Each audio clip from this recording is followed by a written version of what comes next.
بے شک اللہ اور اس کے سب فرشتے نبی مکرم صلی اللہ علیہ وآلہ وسلم پر درود بھیجتے رہتے ہیں۔ اے ایمان والو، تم بھی ان پر درود بھیجا کرو اور خوب سلام بھیجا کرو۔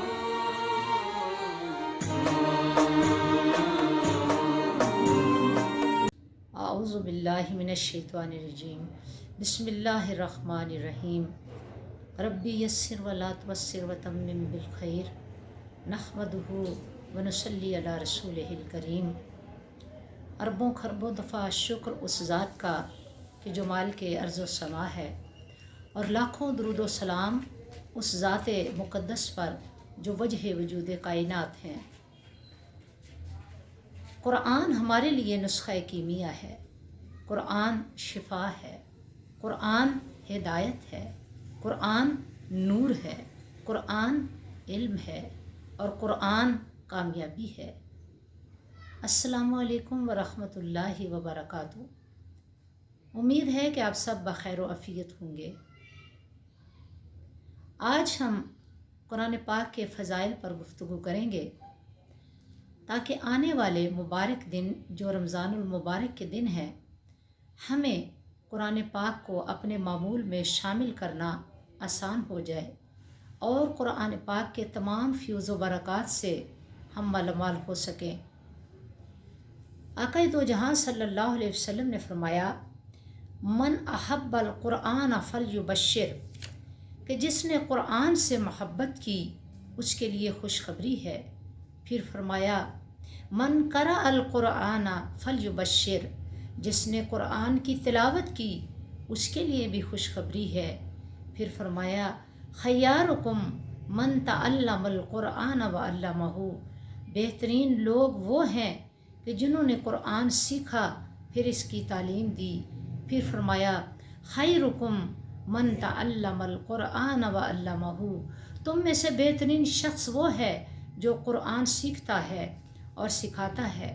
سیدہ عائشہ صدیقہ رضی اللہ تعالیٰ عنہ ارشاد کرتی ہیں کہ سرکار دو عالم صلی اللہ علیہ وسلم نے فرمایا، ماہر قرآن معزز انبیاء کے ساتھ ہوگا، ملائکہ کے ساتھ ہوگا اور اس کو دوہرا اجر ملے گا۔ حضرت ابو موسیٰ اشعری رضی اللہ تعالیٰ عنہ روایت کرتے ہیں، قرآن پڑھنے والے کی مثال ایک مالٹے کی سی ہے جس کا ذائقہ بھی اچھا، صورت بھی اچھی اور اس کی شکل بھی اچھی ہے اور پھر اس کی خوشبو بھی اچھی۔ پھر قرآن نہ پڑھنے والے کی مثال گلاب کے پھول ریحانہ کی طرح ہے، کیونکہ گلاب کا پھول دیکھنے میں تو اچھا ہے لیکن اس کا ذائقہ کڑوا ہے۔ قرآن تلاوت نہ کرنے والا ایسے ہے جیسے حنظلہ یعنی تمہ، کہ نہ اس کی خوشبو اچھی نہ ذائقہ اچھا۔ اب تلاوت قرآن پاک کرنے والے کے لیے اتنا اجر ہے کہ جب وہ قیامت میں آئے گا تو قرآن اس کا شافع بن جائے گا۔ حضرت ابو ہریرہ رضی اللہ تعالیٰ عنہ کہتے ہیں کہ دو اشخاص پر دنیا میں رشک جائز ہے، حالانکہ رشک یا حسد کرنا جائز نہیں، لیکن یہ والے لوگ ان پر رشک کیا جا سکتا ہے۔ پہلا تو وہ کہ جس کو اللہ تعالیٰ نے قرآن کے علوم سے نوازا اور وہ قرآن سکھاتا ہے اور سیکھتا ہے۔ دوسرا وہ شخص جس کو اللہ تعالیٰ نے مال عطا کیا اور وہ مال کو اللہ کے راستے میں خرچ کرتا ہے۔ پھر فرمایا اللہ رب العزت نے کہ جو شخص قرآن میں مشغول رہتا ہے اور قرآن کی مصروفیت کی وجہ سے مجھ سے دعا نہیں کر سکتا تو میں اسے ہر دعا کرنے والے سے زیادہ عطا کرتا ہوں۔ حضرت عبداللہ بن عباس رضی اللہ تعالیٰ عنہ کہتے ہیں کہ جس کے دل میں قرآن کا کچھ بھی حصہ محفوظ نہ ہو وہ ایک ویران گھر کی طرح ہے۔ حضرت عبداللہ بن عمر رضی اللہ تعالیٰ عنہ روایت کرتے ہیں، سرکار دو عالم صلی اللہ علیہ وسلم نے فرمایا کہ ماہر قرآن کو، قاری قرآن کو حکم ہوگا کہ قرآن پڑھتا جا اور جنت کی منزلیں طے کرتا جا۔ جہاں تیرے قرآن کا آخری حرف ہوگا یعنی الناس کا سین ہوگا اور تلاوت قرآن ختم ہوگی وہی تیرا مقام ہوگا۔ حضرت ابو ہریرہ رضی اللہ تعالیٰ عنہ سے روایت ہے کہ رسول خدا صلی اللہ علیہ وسلم نے فرمایا کہ قیامت کے دن جب صاحب قرآن آئے گا تو اس کو زیور پہنایا جائے گا، عزت کا تاج پہنایا جائے گا۔ قرآن عرض کرے گا، مولا اسے بزرگی کا لباس پہنا دے، تو اسے بزرگی کا لباس پہنایا جائے گا۔ پھر قرآن شفاعت کرے گا کہ مولا اس سے راضی ہو جا، کیوں؟ یہ مجھے تلاوت بھی کرتا تھا، یہ مجھ پر غور و غوص بھی کرتا تھا، یہ میرے مطابق اپنی زندگی کے شب و روز ڈھالتا تھا، اعمال کرتا تھا، اے اللہ اس کی خطائیں معاف کر دے۔ تو اللہ رب العزت قرآن کی شفاعت سن کر اس بندہ مومن کو معاف فرما دیں گے۔ پھر حضرت سعد بن معاذ رضی اللہ تعالیٰ عنہ کہتے ہیں کہ بروز حشر قرآن کے ماہر کو، قرآن کے حافظ کے والدین کو عزت کا تاج پہنایا جائے گا، ایسا تاج کہ جس کی روشنی سورج کی روشنی سے بھی زیادہ ہوگی۔ تو جب اس کے والدین کو اتنی عزت اور مقام دیا جائے گا تو اس کے اپنے مقام کا کیا عالم ہوگا۔ حضرت عبداللہ رضی اللہ تعالیٰ عنہ کہتے ہیں کہ قرآن سے محبت کرنے والے کے لیے اور قرآن کی تلاوت کرنے والے کے لیے خوشخبری ہے۔ پھر ایک صحابی کہتے ہیں کہ قرآن اللہ کا دسترخوان ہے، جو اس دسترخوان میں شامل ہو گیا اسے امن نصیب ہوگا۔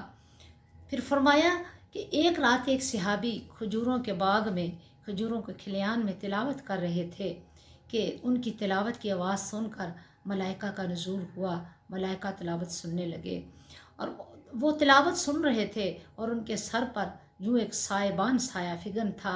اس نے آ کے آقا علیہ السلام سے کہا کہ یا رسول اللہ رات کو یہ معاملہ ہوا، آپ نے فرمایا تم تلاوت کرتے رہتے تو وہ فرشتے تمہارے سر پہ سائبان کی طرح رہتے، حتیٰ کہ صبح ہو جاتی تو وہ فرشتوں کو لوگ اس طرح دیکھتے جیسے میں تمہیں دیکھ رہا ہوں، اور کوئی بھی چیز پوشیدہ نہ رہتی۔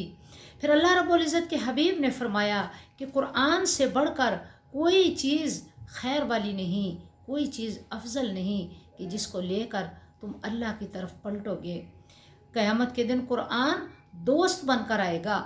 جب وہ بندہ مومن لحد میں اترے گا تو قرآن اس کے دائیں ہاتھ میں ہوگا، اس کو بادشاہت عطا کر دی جائے گی، پھر اس کو بائیں ہاتھ میں ہمیشہ کی زندگی اور اس کے سر پر تاج وقار رکھا جائے گا، اور والدین کو 2 قیمتی لباس پہنائے جائیں گے کہ جن کی قیمت پوری دنیا اور جو کچھ اس کے اندر ہے وہ اس سے بھی ادا نہیں ہو سکتی۔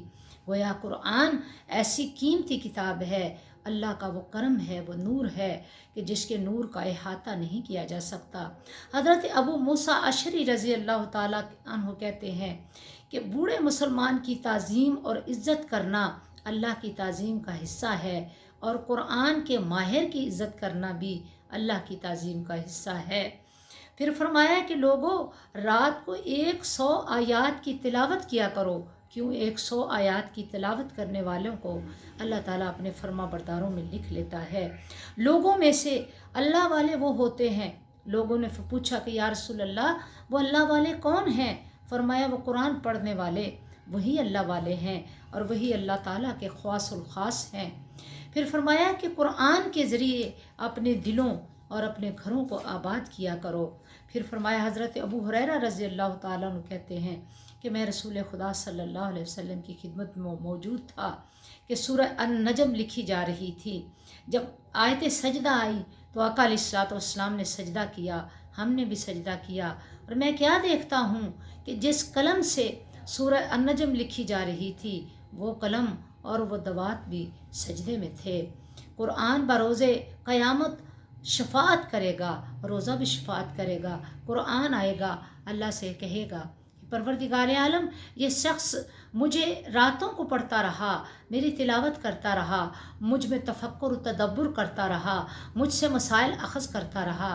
روزہ آئے گا، وہ شفاعت کرے گا، اے پروردگار عالم یہ شخص سارا دن بھوک اور پیاس برداشت کرتا رہا کہ تو راضی ہو جائے، تو اللہ پاک اس کی شفاعت کرتے اسے معاف فرما دیں۔ اللہ رب العزت قرآن کی شفاعت بھی سنیں گے اور روزے کی شفاعت بھی سنیں گے، اور ناظرین ان کی شفاعت کے بدلے میں اسے معاف کر کے جنت میں داخل کر دیا جائے گا۔ حضرت ابو ہریرہ رضی اللہ تعالیٰ عنہ فرماتے ہیں کہ تلاوت قرآن کرنے سے گھر آباد ہو جاتے ہیں، اہل خانہ کے لیے کشادگی پیدا ہوتی ہے، اس گھر میں فرشتے نازل ہوتے ہیں اور اللہ کی رحمت کا نزول ہوتا ہے۔ جس گھر میں قرآن نہ پڑھا جائے، قرآن نہ سمجھا جائے، قرآن نہ سیکھا جائے تو اس گھر میں شیاطین کا دخل ہوتا ہے، اللہ کی رحمت اٹھ جاتی ہے، برکات اٹھا لی جاتی ہیں اور اس گھر میں فرشتے نازل نہیں ہوتے۔ فرمایا القرآن احب الی اللہ من السماوات والارض ومن فیہن، یعنی قرآن اللہ کے نزدیک اتنا محبوب ہے کہ اس کائنات کے اندر جو بھی اشیاء ہیں، جو بھی چیزیں ہیں، ان سے بڑھ کر اللہ تعالیٰ کا کلام ہے۔ قرآن کی فضیلت تمام کلاموں پر ایسی ہے جیسے اللہ کی فضیلت تمام مخلوق پر ہے۔ قاری قرآن کے گھر کبھی فاقہ نہ ہوگا، کیوں کہ یہ قرآن کی برکت کی وجہ سے ہے۔ قرآن کے بعد اس کے لیے کوئی بڑی دولت غنا سے بڑھ کر نہیں ہے۔ حضرت عائشہ صدیقہ رضی اللہ تعالیٰ عنہ کہتی ہیں کہ قرآن سے بڑھ کر وقار والا کوئی نہیں، کیونکہ قرآن اہل قرآن کو جنت میں لے کر داخل ہوگا۔ حضرت ابو سعید بدری رضی اللہ تعالیٰ عنہ کہتے ہیں جس نے سورہ بقرہ کی آخری 2 آیات رات کی تاریکی میں تلاوت کی تو وہ قبر کی تاریکی میں اس کے لیے کام آئیں گی۔ سورہ اخلاص کو رات کو پڑھنا اتنے زیادہ اجر کا باعث ہے کہ رات کو تلاوت کرنے والا اور سورہ اخلاص پڑھنے والا سورہ اخلاص کے ساتھ جنت میں داخل ہوگا۔ حضرت عقبہ بن عامر رضی اللہ تعالیٰ عنہ کہتے ہیں کہ سرکار دو عالم صلی اللہ علیہ وسلم نے فرمایا ہر نماز کے بعد معوذات پڑھا کرو، اس لیے کہ معوذات تمہاری حفاظت ہے، تمہارے اہل خانہ کی حفاظت ہے۔ معزز ناظرین و ناظرات، قرآن پاک کی تلاوت بلا شبہ ہمارے لیے باعث مسرت ہے، باعث سکون ہے، باعث بلندی درجات ہے اور باعث دخول جنت ہے۔ یہ آنے والے دن، یہ رمضان المبارک کی عظیم گھڑیاں ہم سے تقاضا کرتی ہیں کہ ہم قرآن پاک کو اپنے معمول میں شامل کریں، اپنی زندگی کی مصروفیات اور معمولات میں سے اپنا ٹائم سیٹ کرتے ہوئے قرآن کی تلاوت کو مختلف اوقات میں جاری کریں، تاکہ نہ صرف ہم قرآن کو پڑھ سکیں بلکہ قرآن میں دورہ قرآن کی کلاس میں جانا، بیٹھنا، پڑھنا یہ بھی درجات پر درجات ہیں، اور ان کو سمجھنا، پھر قرآن پر عمل کرنا کتنی بڑی خوش نصیبی کی بات ہے۔ میں دعا کرتی ہوں کہ اللہ رب العزت ہم سب کو رمضان المبارک کے ان عظیم لمحوں میں قرآن کی تلاوت کر کے، قرآن کو سیکھ کر، قرآن کو سمجھ کر اپنے رب کو راضی کرنے کی توفیق عطا فرمائے۔ چلتے چلتے آپ سے گزارش کروں کہ میرے لیے، میرے والدین کے لیے ضرور دعائے خیر کیجیے گا، اور دعائے خیر کیجیے گا کہ اللہ رب العزت کل اہل ایمان کو رمضان المبارک کی عظیم لمحے اپنی رحمت سے عطا کر دے، اپنی کرم سے عطا کر دے، اور ہم ان رمضان کے دنوں میں اپنی خطاؤں سے، اپنی گناہوں سے بچ سکیں اور اپنے مالک و مولا اللہ رب العزت کو راضی کر سکیں۔ اگلی ویڈیو تک اللہ حافظ۔ السلام علیکم ورحمۃ اللہ وبرکاتہ۔